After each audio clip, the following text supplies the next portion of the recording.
İyi akşamlar. Söz Sende'ye hoş geldiniz. Gündelik koşuşturmaların içinde siyasetin gündemi son damlasına kadar ele geçirdiği bu günlerde biraz nefes alalım diyoruz. Biraz edebiyat konuşalım, biraz Avrupa'ya uzanalım. Kürt edebiyatı deyince akla gelen en önemli isimlerden Çok Satanların yazarıyla buradayız. Bakın biz kimi ağırlıyoruz.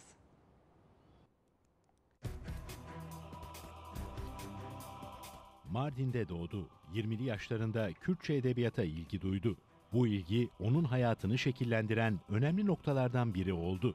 12 Eylül döneminde baskılardan kaçmak ve özgürce yazabilmek için İsveç'e yerleşti. O günden beri edebiyatın çeşitli alanlarında Kürtçe eserler üretiyor. Şu ana kadar 3 romanı Geç Bir Sonbahardı, Birini Öldüreceğim ve Lehi, Muhsin Kızılkaya tarafından Türkçe'ye çevrildi. Yeni romanına, Kürt edebiyatına ve gündeme dair konuşmak üzere söz sırası yazar Fırat Ceberi'de. Yoğun gündemden biraz nefes alalım dedik, edebiyat konuşalım dedik. Kürt edebiyatının en çok okunan yazarlarından birini ağırlıyoruz, Fırat Ceberi. Doğru mu, böyle desem doğru mudur Kürt edebiyatı, ya da böyle ötekileştirmiş mi oluyorum Kürt edebiyatı deyince? Hayır yani... Hoş geldiniz bu arada. Hoş bulduk, teşekkür ederim. Türk edebiyatı diyoruz, İngiliz edebiyatı diyoruz, Fransız edebiyatı diyoruz. Tabii ki Kürt edebiyatı demek de yanlış değildir ama nihayetinde edebiyat edebiyattır. Öyle değil mi? Yerelden Yani evrenselliğe uzanan... Ama vardır, Fransız edebiyatta vardır ya da değil mi mutlaka? Evet, tabii ki yani edebiyatı değil, eğer Kürtçe'de yazılan bir eser Kürtçe yazılıyorsa bir Kürt edebiyatı olarak, nasıl ki Türkçe yazılan bir eser Türk edebiyatı olarak hani bir gerek konuluyorsa, evet. Öyle oluyor. Peki, önce Kürt edebiyatından başlayalım. Ne durumda? Yani bir baktığımız zaman nasıl anlatırsınız Kürt edebiyatını? Yani nasıl tasvir edersiniz? Önce sizden onu dinleyelim. Evet, yani tabii ki yıllarca bu ülkede hani Kürtçe yasaklandığı için Kürt edebiyatı da hiç konuşulmadı. Yani evet. Kürtler edebiyatlarını yazamadı. Ona sıra gelmedi, evet. Değil mi? Tabii ki sözlü Kürt edebiyatı alabildiğine zengin bir edebiyat. Evet. Klasik Kürt edebiyatı da öyle. Yani modern Kürt edebiyatı denince hani 30'lu yıllarda Şam'da çıkmış olan Havar dergisi vardı.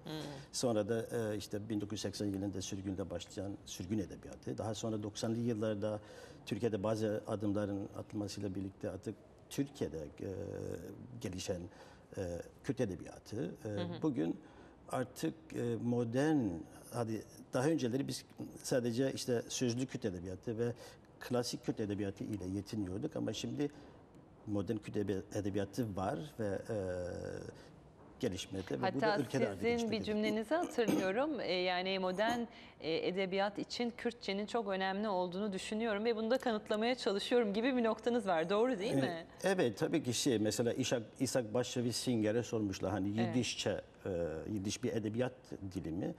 Diyor yani Yidiş'i kalkıp atom bombasını betimlemeye kalkışırsanız cılız kalır. Ama bir Budalayı, bir Üç Kağıtçı'yı bilmem hani bu tür edebiyatla şey olur. Evet. Kürtçe gerçekten çok hani bazı dönemlerde işte Kürtçe sadece 30 kelimeden oluşuyor denen bazı saçma fikirler ortaya atıldı ama Halbuki çok zengin değil mi? Kürtçe çok zengin bir dildir. Kürtçe'de beddua, dua, hani ne bileyim eş anlamda sözcükler daha çok klasik Kürt edebiyatında diyelim ki bir kadını tasvir ettiği zaman gerçekten olağanüstü bir tasvir dili vardır Kürtçenin. Çok zengin yani. Çok zengin bir dil. Tabii ki yani kullanılmadığı için, okullarda okunulmadığı için teknik bakımından bazı yani edebiyatta olduğu gibi pek ilerlememiştir ama bir edebiyat dilidir, evet. Peki Türk edebiyatı, Kürt edebiyatı desek en ayırıcı özellik nedir? Ne söylemek lazım? Şimdi Kürt edebiyatı ile Türk edebiyatını birbirinden ayıran dildir. Onun dışında hani bazı cumhuriyetlerin hemen sonra Türk edebiyatında baş gösteren diyelim ki hani Kürt tipolojisi daha çok daha çok kaba, antipatik, güvenilmez bir tipoloji vardı yani Türk edebiyatında. Kürt edebiyatında ise Türk halkına karşı değil de hani Türkleri antipatik falan göstermiyor ama askerlerin baskısı, polislerin zulmü, Orada da başkaları antipatik gösteriyor anladığım kadarıyla. Devlet aygıtlarının hani o baskı yapan o Bir aygıtları. Türk tiplemesi var mıdır Kürt edebiyatında mesela? Türk tiplemesi yoktur. Sadece şey vardı işte dediğim gibi askerlerin, polislerin. Daha militer. Evet. O daha ağır basar. Oysa Peki, şey yoktu. Yani Türklere karşı herhangi bir antipati falan yoktur Kürt edebiyatında. Mardinlisiniz siz. Evet, aslında var. Biraz başa dönelim o zaman. Evet, Nasıl bir aileden geliyorsunuz? Biraz anlatır mısınız? Yani sonrasında sürgünler var. Yani biraz başı dinleyelim, sizi tanıtalım Yani normal, istiyorum. orta hali bir aileden geliyorum. Hani Aşiret maşiret yok mu? aşiret maşiret zaten muhakkak bir aşirete bağlılık Mutlaka vardır, o yüzden vardır ama sordum. yani ben hani bazı yazarlar işte ben büyük kütüphanelerde büyümüş işte bütün dünya klasiklerinin olduğu bir evde büyümüşler falan diyorlar ama bizde yoktu. Benim şey diyorum yani benim babamın bir Kur'an'ı vardı. O Kur'an da duvara asılıydı. Bir tek o Başka okuyordu. Başka kitap yoktu. Sonraları işte kitaplar hayatımıza girdi. O da gençlik hareketiyle yani 70'li yılların sonunda. Kaç kardeşsiniz siz? 8 kardeşi sonra. Oo, hakikaten. Dolayısıyla siz kaçıncı? Büyük, küçük? Valla ortancası. Ortalarda. Peki yani kitap mesela nasıl girdi hayatınıza? Yani ne oldu da yani bir Kur'an var evde. Onun dışında Mardin'desiniz. Evet. Dönem zor dönem. Çok zor dönem. Hakikaten. Nasıl biraz anlatın lütfen. Tabii kitap hani bu dedim ya gençlik hareketiyle daha çok sol hareketiyle kitaplar girdi. Hani ben ergenlik çağımda siyasete ilgi duydum. Ve Oradan duyulmaması evet, da evet. mümkün. İlk gençlik çağımda da hani 20'ye vardıktan sonra da siyasette de elimi ayağımı kestim ama o yıllarda 3-4 sene içerisinde biz hani Marksist literatürü, felsefeyi, Rus klasiklerini o zaman okuduk ve kitap öylece gitti. Artık kitap kurdu olduk ve onları okuyunca tabii ki ben Kürtçeyi de arıyordum o zaman ama Kürtçe yoktu. Sonraları işte Cegerhün bizim çok tanınan, bilinen, sevilen bir şairimiz var. Cegerhün'ün bir kitabını buldum, onu okudum ve onunla artık ben de edebiyat yazabileceğim falan dedim. Çünkü hani dedim ya daha çok sol görüşlü şairler Peki o falan dönemde okuyordum. mesela nece konuşuyorsunuz? Evde Kürtçe konuşuluyordu ama gençlik hareketinin artık oluşmasıyla birlikte kendi aramızda Türkçe konuşuyorduk. Çünkü kitapları Türkçe okuyorduk ve derin ve ateşli tartışmalara giriyorduk. Mutlaka. Türkçe tabii, Tabii. Türkçeydi. Evet. Ben onu da biraz eleştirdim yani biz hani kendimizi asimile ediyorduk bir nevi. Niye Türkçe yapıyoruz bu işleri Evet, niye diyorsunuz? bu işi Türkçe yapıyoruz? Ama Bu işi Kürtçe kitaplar da öyle. kitaplar da- Tartışma ortamının öyle olması normal aslında. Evet, değil mi? zaten bir şey yoktu yani Türkiye'de o zaman hani Cumhuriyet'in kuruluşuyla ta 1970'lere kadar hiçbir kitap çıkmamıştı edebi bakımdan. Bu kitaplar sadece hani ben çıkmadan kısa bir süre önce 2 kitap çıktı. Edebiyat olarak hani bir şiir kitabı ile bir öykü kitabı çıktı. Yani hiçbir şey yoktu, yasaktı. Peki sizin mesela sonra şiir yazmaya başladınız değil mi siz? Evet. İlk şiirler Türkçe mi, Kürtçe mi? Kürtçe, ben hep Kürtçe edebiyat yazdım. Hiç Türkçe yazmadınız. Hiç Türkçe edebiyat yazmadım, hayır. Evet. Hani Yani gençlik döneminde de yok mu Türkçe? gençlik döneminde de yoktu. Sadece bir siyasi bir makalem oldu. Ha, bir tane oldu. Peki. O da edebiyat değil tabii. Daha çok siyasi içerikli bir makaleydi. Hep Kürtçe yazdım. Çünkü ben kendimi gerçekten Kürtçe daha iyi ifade ediyorum. Tabii ki o dönem değil. O dönem Türkçem daha iyiydi. Yani Kürtçeden daha Ve üstündü. Kürtçe şiirler yazmaya başladınız genç yaşta. Ne şiirler bunlar? Daha çok yaşam kaygısı vesaire mi? Aşk şiirleri mi? Ne şiirler? Karışıktı. Aşk şiirleri de vardı. Daha çok okuduğum şairlerin etkisinde kalınarak hani Nazım Hikmetler'in, işte Federico Garcia Lorca'ların bilmem. Müthiş isimler tabii. Evet, Mayakovski türü. Aşk şiiri de var ama daha çok devrimci şiirler. Daha çok devrimci şiirler. Tabii. Tabii ki aşk şiirlerinin yanı sıra. Tabii biz 70'li yıllardan bahsediyoruz değil mi? Evet, 70'li yılların sonlarına doğru ve darbe yavaş yavaş geliyor. Ama siz gelmeden önce Musa Anter'le bir görüşmeniz oluyor galiba değil mi? Evet, yani darbe gelmeden önce zaten bizim oralarda sıkı yönetim vardı. Darbe gibi bir şeydi. evet. Askeri yönetimdi. Zaten evlere baskın ediliyordu. Şehirler arası otobüsler diyelim ki 100 kilometrelik bir mesafe içerisinde en az 4-5 arama oluyordu. Aile etkilendi mi herhangi bir şekilde? Babanız ya da aile, ya amcalar öyle şeyler var mıydı? Yani yazmam ama Hayır. Bu bütün darbe öncesi karışıklıktan etkilenen ya da siyasetin içine bulaşmış birileri var mıydı? o zaman tabii ki hayır. Yani gençlik sadece. Anne baba hep çocuklarını korumak için bu işlere bulaşmayın. Bulaşmayın. Uzak durun. Bulaşmayın. Peki. Tabii ki her anne babanın Evet. isteği odur. Hani Evet. çocukların başlarına bir şey gelecek diye. Yavaş yavaş şey yani dediğim gibi sıkı yönetim vardı. Ben de o dönem 78'lerde falan artık yazmaya başlamıştım. Kürtçe şiirler yazıyordum. Ve o şiirlerimi saklıyordum. O şiirlerimi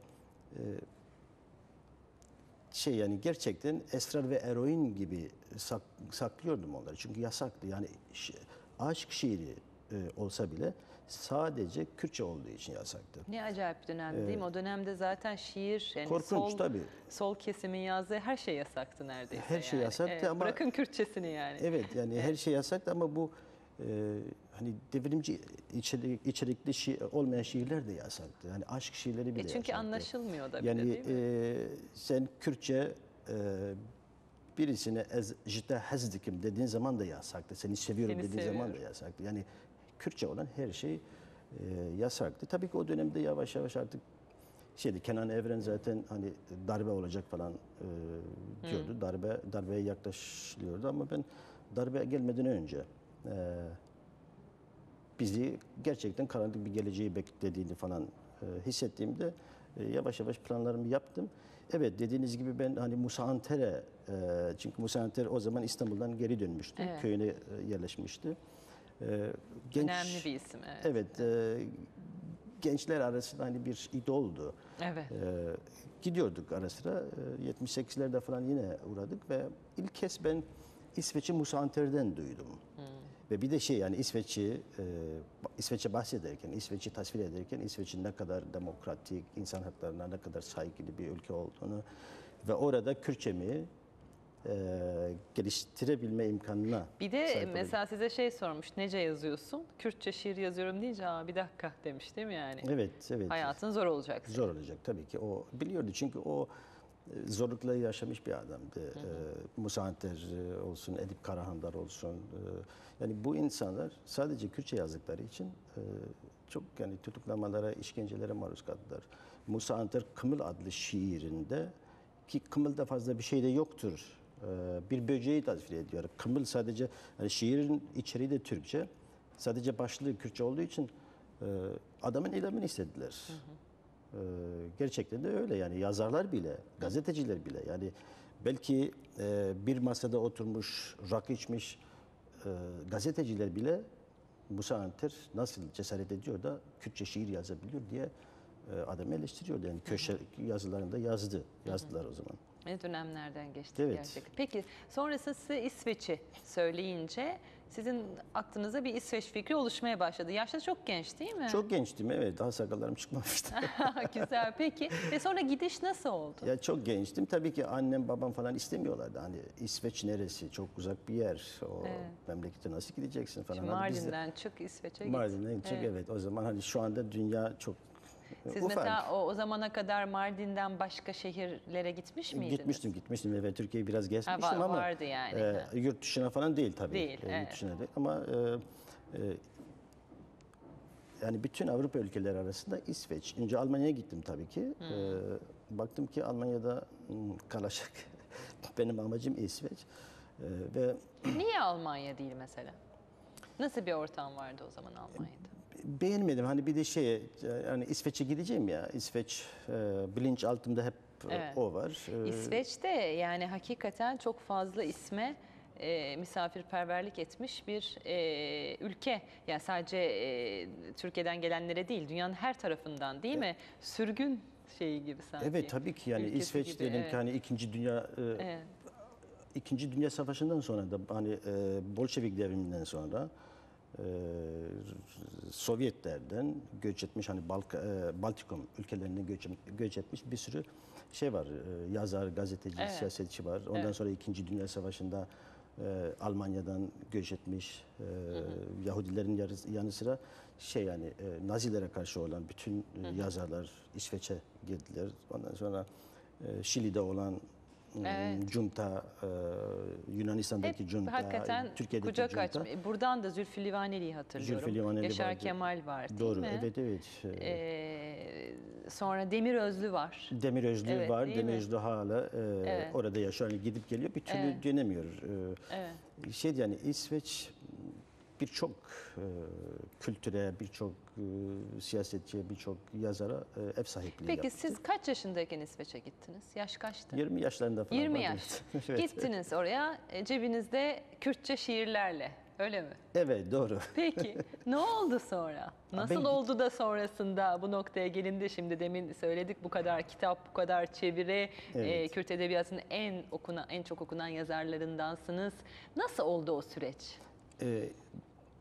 Ben yazmak için gittim. Kimileri oraya gidip de grup kurmak, parti Tabii kurmak. siyasetin içine çekmeye çalışmışlardır sizi o dönemde muhtemelen. Zaten siyasetten çıktım. Çok erken Tabii. başladım gerçekten. Çok erken de ayrıldım. Çünkü baktım ki siyaset benim işim değildir. Yani edebiyat sevdasına kapıldıktan sonra artık her şey manasızlaştı benim için. Sadece edebiyat kaldı. Yani İsveç'e gittiğimde de o şiirlerimi oturup ezberledim. O bütün şiirlerimi ezberledim. Sadece şiirlerin başlıklarını, Şimdi çok şiirlerin ilginç. isimlerini Neden yazdım. yanınıza götüremiyorsunuz? Evet, götüremiyorum çünkü yasaktı. Yani yazdıklarınızı bile yanınıza götüremiyorsunuz. Götüremiyordum. Hepsini Tabii ki ezberlediniz. ezberledim. Şiirlerin isimlerini yazdım. Ve Türkiye sınırını geçtikten sonra oturup bunları tekrar yazdım. Hepsini yazdınız. Hepsini. Kaç şiir aşağı yukarı? Zaten aynı yılda kitap olarak çıktı. O kadar bol şiir. Tabii Vay. bir kitabı ezberledim ama şimdi hala da var yani o birkaç mısrası Tabii vardır mutlaka. ama Peki gittiniz. Dolayısıyla nasıl bir çevre, yani nasıl devam etti? Hayat nasıl biçimlendi? hiç kimseyi tanımıyorsunuz. Evet, işte onu merak ediyorum. Yani Mardin'den çıkıyorsunuz, gidiyorsunuz. Evet, hiç kimseyi Ezberinizi de tanımıyorsun. bırakın cebinizde. Evet. Ezberinizde Kürtçe kelimelerle ve şiirlerle gidiyorsunuz. 20 yaşında bir delikanlı. Evet ama içeri kapanır. Mesela o şiirleri yazdığım zaman dışarıda her gelen sesin polis olabileceğini falan düşünüyorduk. Orada da ilk yıllarda değil ama 1980'de gittim. İlk aylarda diyelim polisten biraz çekiniyorduk. Tabii. Cebimde Kürtçe şiirler falan var diye bir travmatiktir yani. Sonra hiç kimseyi tanımıyorsunuz. Dünyada o kadar günümüz kadar ufak değil. Telefon yok, televizyon yok, gazete yok. Yani ulaşamıyorsunuz. Sonra bir de darbe olmuş memlekette. Bir de darbe oldu tabii ki. Darbe olunca da hem Endişeler başlıyor. bir yandan seviniyorum çıktım diye, bir yandan da üzülüyorum. Aile orada. Hiç ailenin dışında bir de arkadaşlarım hiçbir şey yapmamış. Sadece bir bildiri dağıtmış veya sadece bir duvarda bir slogan yazmış insanlar Hepsi tutuklandı. tutuklandı. 10 yıl hapis yatan insanlar vardı. Sadece bir bildiri dağıtmak Peki için. o zaman insan diye düşünüyor mu, ya ben şimdi bak onları bıraktım da buraya geldim. Evet, tabii ki onu da yaşadım. Çok üzüldüm. Çok üzüldüm. Yani sanki ben onları bırakıp da kaçtım anlamına geliyordu ama sonradan hepsi geldiler zaten. Çünkü şöyle bir şey de olur, dava olunca iş, yani davayı bıraktın gittin, niye bıraktın gittin diye uzun yıllar sorulmuştur muhtemelen bu size, değil mi? Ama edebiyat başka bir şey herhalde. Ya zaten ben bir gençlik grubuyla birlikte çalışıyordum. Zaten çıkmadan önce de ben tartıştık ve zaten onlar da artık bu adam artık bize edebiyat hastalığına kapıldı, artık gidiyor. Ve bir daha da geri dönmedim tabii ki siyasete. Ve bir cümlenizi not almışım, savaşmaktansa, çünkü çok soruluyormuş bu soru size, röportajları okuyunca hakikaten gördüm.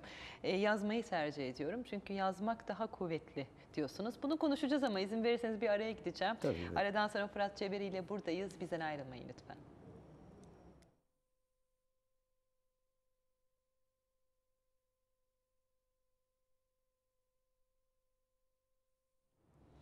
Söz Sende devam ediyor. Kürt Edebiyatı'nın en çok okunan yazarlarından Fırat Çeveri ile sohbetimiz bizim de devam ediyor.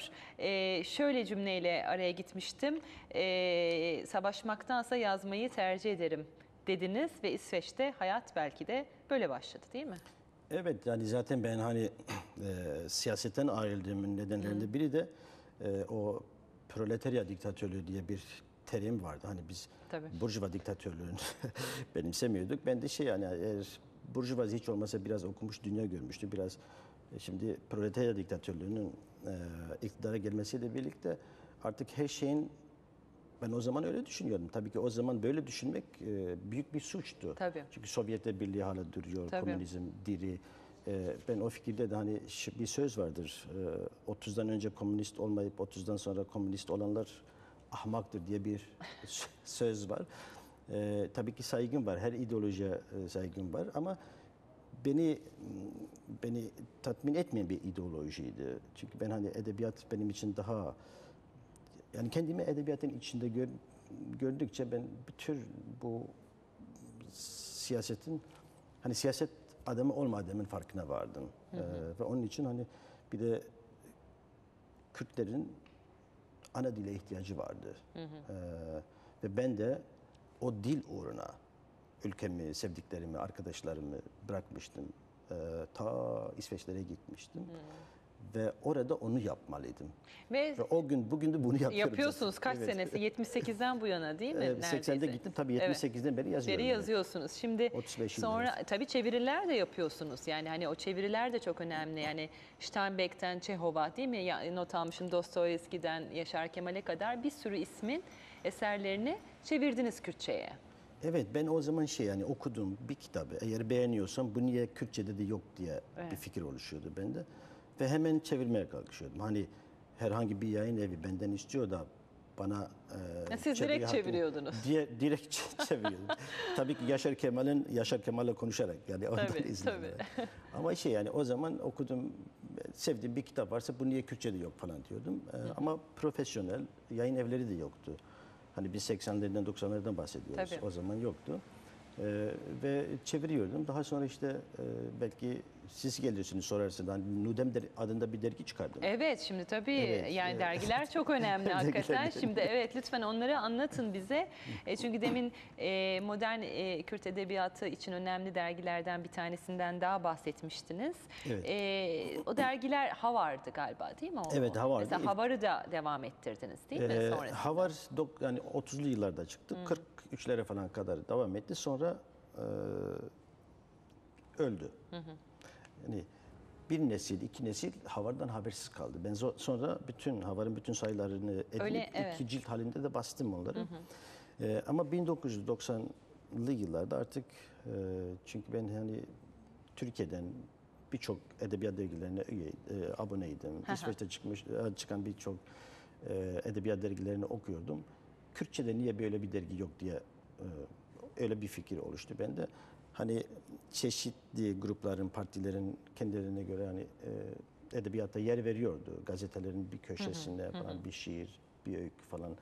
Ama ben şiirin hani profesyonel, her yönüyle estetiği, içeriği, yani Avrupalıların çıkardığı edebiyat dergilerine Bir benzesin. dergisi olsun. Evet. Olsun istedim ve edebiyat olsun gerçekten. Hani kişilerin siyasi görüşlerine saygım vardı ama dergiye gönderilen bütün yazıların hani öykü olsun, roman parçası olsun, eleştiri olsun edebiyat estetiğini aşmayan. Şimdi aslında bu da çok önemli bir mücadele. Yani öte yandan hani çok fazla bulaşmıyor siyasete dediği düşünülür ama bu çok... Hayır bu siyasettir zaten. Ama Benim baktığımda. aynı onu Tabii- demeye çalışıyorum. Bu ağır bir mücadele aslında. Tabii ki yani temel siyasettir. değil Hani mi? ana dil eğitim ben bundan 35 yıl önce istemiştim. evet. Bugün biz hani ona geliyoruz. Hala onu elde etmiş değiliz. Evet. Dergiyi ben 10 yıl boyunca çıkardım. 3 ayda bir çıkıyordu. Bir de hani bir gün olsun bile geç çıkmadı. Gününde Yani yani. gününde Hani çıkıyor, gayet tabii. prensipli. Peki. Evet şu anda 10 cilt halinde onu bastık. Hani 10 cilt. Şu anda çıkmıyor tabii. Peki şimdi Kürt edebiyatını harf devrimi etkilemiş midir sizce? Çünkü Hani bugün gündemde evet, tabii biliyorsunuz ki. tekrar harfle, sizin soyadınızda olan harfin bile girişi tekrar veya yasaklanmayışı. Doğru şeydi yani harf devrimi Kürt edebiyatını olumsuz etkiledi ilk başlarda. Çünkü artık yeni gelişecek olan, yetişecek olan nesil eski edebiyattan koptu. Çünkü Arap alfabesini unuttular, Latin alfabesine geçtiler. Türkiye'de bunun tersi oldu. Ama Kürtlerde bu yasaklandı. Eğer harf devrimi ile birlikte Kürtçe'de serbest olsaydı tabii ki etkisi olurdu. Hani bu klasikleri biz çok sonraları okuduk. Memozinleri sonralarda okuduk. Bilmem Melezilleri sonralarda okuduk. Ama bizim şansımıza diyelim hani havarandık ya. O da Latin harfi alfabesiyle çıktı. Çünkü havarı çıkaran Celadet Ali Bedirhan o da aristokrat bir aileden. O önemli bir İstanbul avantaj kökenli. aslında. Evet. Tabii İstanbul kökenli. Emir Bedirhan'ın torunu, Emin Ali Bedirhan'ın seçkin bir Kürt aydınıydı İstanbullu, onun oğlu. Cumhuriyet kurulduktan hemen sonra zaten o Cumhuriyet kurulduğunda doktorasını yapıyordu. Münih'teydi, Almanya'daydı. Oradan Mısır'a geçti, Mısır'dan Suriye'ye geçti. Ve o da Latin alfabesini kullandı. Aslında Kürtler de daha 1919'larda falan hani Arap alfabesinden Latin alfabesine geçme bir fikri vardı. Yine Celadet Bedirhan'ın. Tabii ki iyi ki Latin alfabesini kullanıyoruz şu anda. Ki daha çok insana ulaştı belki de değil mi? Ulaştı. Bir de yani Kürtçe Latin alfabesine çok daha yakışıyor. Yani hani mesela min diyeceksin. Arapça olursa mim, nun, me ve ne olacak. Ama yani Türkçe'de olduğu gibi Kürtçe'de de o ses var. Latin'de daha Evet, o var. Onun için uyumlu yani. daha uyumlu. Daha uyumlu. Şu anda Suriye Kürtlerini onlar da Latin alfabesini kullanıyorlar. Umarım bir gün bütün Kürtler Latin alfabesini kullanır. Peki şimdi elimde son kitap var. Lehi. Doğru okudum değil mi? Evet, doğru okudunuz. Bir devam kitabı anladığım kadarıyla. Evet, bu Birini Öldüreceğim romanın devamı. Evet, evet. Bunlar yeni çıktı Everest yayınlarından. İsteyen tabii sonuçta merak edecektir sevgili izleyiciler. Türkçesini okuyamayacak mıyız? Hani tabii ki okuyabilirsiniz. Burada Türkçesi de var. Evet, Lehi yani hani Lehi'nin orijinal ismi olarak bıraktık. Lehi romanda geçen kadın kahramanın ismi. Kürtçe'de bir isim. Ne demek, bir anlamı var mı? Evet, Türkçe anlamı sel anlamına geliyor. Sel, evet. Ama bir isim. İsim olduğu için Lehi olarak kaldı. Siz Sürgündeki Yazarlar Komitesi'ni kurmuşsunuz bir de galiba değil mi? Ya da komitesindesiniz. Hayır, o Sürgündeki Yazarlar Komitesi biliyorsunuz birçok ülkede, 70 küsur ülkede, 90 ülkeye yakın bir pen klubu var. Yazarlar üzerine. Evet. İsveç Pen Klubu'nun yıllarca İsveç Pen Klubu'nda ben bunu yaptım. Yani bütün Siz onun üyelerinden biriydiniz. Hayır, onun yani İsveç Pen Klubu'nun yönetim kurulunda bulunup Sürgündeki Yazarlar Komitesi'nin başkanıydım. Hani Anladım şimdi. Pen Klubu'nda Pen Kulübü'nün şeyi altında, evet. Cezaevindeki, hapishanedeki yazarlar komitesi var, kadın komitesi var, dil komitesi var, edebiyat komitesi var, bir de sürgün. Özellikle bunu sordum çünkü hani çok insanla da bir araya geldiniz, çok fazla konuşma imkanı buldunuz. Evet. Nasıl bir ruh hali oradaki yazarların? Muhtemelen sizinki de var işin içinde ama hani Evet. genel nasıl bir ruh hali? Tabii ki yani bu tür insan hani Pen Klubu dedik orada Evet. Tucholsky, Kurt Tucholsky adında bir İsveç Pen Klubu'nun dağıtmış olduğu bir ödül de vardır. Kurt Tucholsky Almanya'dan, Nazi Almanya'sından İsveç'e gelmiş, orada iltica etmiş bir Yahudi ve sonra sürgüne dayanmayıp intihar etmiştir. Yani sürgün öyle kolay bir şey değildir. Daha önceleri çok daha zordu hani 30'lu 40'larda yıllarda hatta 80'li yıllarda bile çok zordu sürgün. Ve oradaki bütün yazarlar hani ülkelerinden başka bir yere gittiklerinde biz tekrar geri döneceğiz falan diyorlar.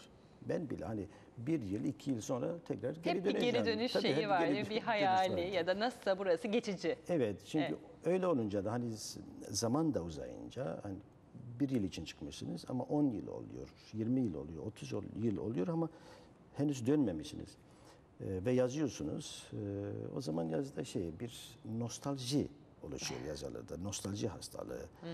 Sürgündeki yazarlarda. Evet, sürgündeki. Nostalji Yani aslında sadece yazarlarda değil, hani bütün sürgünlerde bu vardır. Çünkü hani ben geri döneceğim falan diyor. Geri döndüğünde de umduğunu bulamıyor.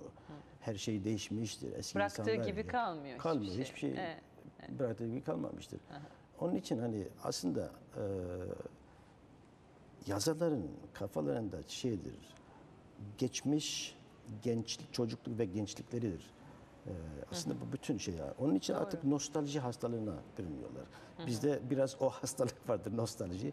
Ama artık gidip geliyoruz ya. Dünyada küçülmüş. Evet, doğru. Mesela fazla siz artık fark etmiyor ne bence. kadar süre sonra Türkiye'ye geri geldiniz, ziyaret 10 yıl amaçlı? sonra. 10 yıl sonra. 10 yıl sonra geldim. Nasıldı mesela o 90'lı yıllarda 90'lı geldiniz yıllarda geldim, yani? evet, 90'lı Gerçi Tabii 90'lı 90'lı yıllarda yıllar da zor geldim. yıllar, Sonra kolay artık değil. faili meşruller falan başladı. İşte onu Yani bir sürü söylemeye insanlar çalıştım. öldürdü. Evet. Hadi ben zaten o zaman döndüğümde 90'lı yıllarda ben az önce bahsettiğim Nudem dergisini ben Diyarbakır'da çıkarmayı düşünüyordum. Hani Diyarbakır'da Nudem'i çıkaracağım. Diyarbakır'da Kafe Nudem diye bir yer açılacak. Evet. Diyarbakır'da biz hani İstanbul'a uğramayan Nobel Edebiyat Ödülü sahipleri, yazarları biz önce Diyarbakır'da ağırlayacaktık. Kitaplarını Kürtçe'ye çevirecektik. Bu Güzel düşünceler projeymiş. Çok güzel bir projeydi ama tabii ki faili meçhuller başladı. İnsanlar öldürüldü ve o fikir artık Peki döndüğünüzde dostlar duruyor muydu yerlerinde yoksa kayıplar var mıydı? vardı. Şimdi hiçbir yani çocukluk ve gençlik arkadaşlarımı göremiyorum. Yeni edinmiş olduğum arkadaşlar var. Niye göremiyorsunuz çocukluktaki? Gittiler yani hani Yaşamıyorlar mı yoksa başka? kim yaşamıyorlar, kim başka yerlere göç etmişler. Hiç kimseyle karşılaşamıyor. Dağılmış bir geçmiş aslında değil Evet mi? öyle oluyor. O bir burukluk veriyordur insana. Tabii hatta onunla ilgili hani bir dönüş romanını da yazdım. Geç bir sonbaharı diye bir roman yazdım. O romanda da baş kahramanım şey yani zaten hep geri dönecek düşüncesiyle yaşamıştır. Ve nihayet geri dönüyor. Geri dönünce de artık buraya adapte olmaya çalışıyor. Sanki yeni bir ülkeye gitmişti. Her şey yabancı. Her şey yabancı. Yani bizler için hem bazen biz hani iki dilli, tabii bizim artık üç dilli olduk. Sizin üç dili dilliyiz. oldu. Yani bazen İsveç'te ülkemiz diyoruz, bilmem Türkiye'de öyle diyoruz. Fakat hiçbir yere ait olmuyoruz. Bazen de sürgün olunca ben hani kendim çok geziyorum. Evet.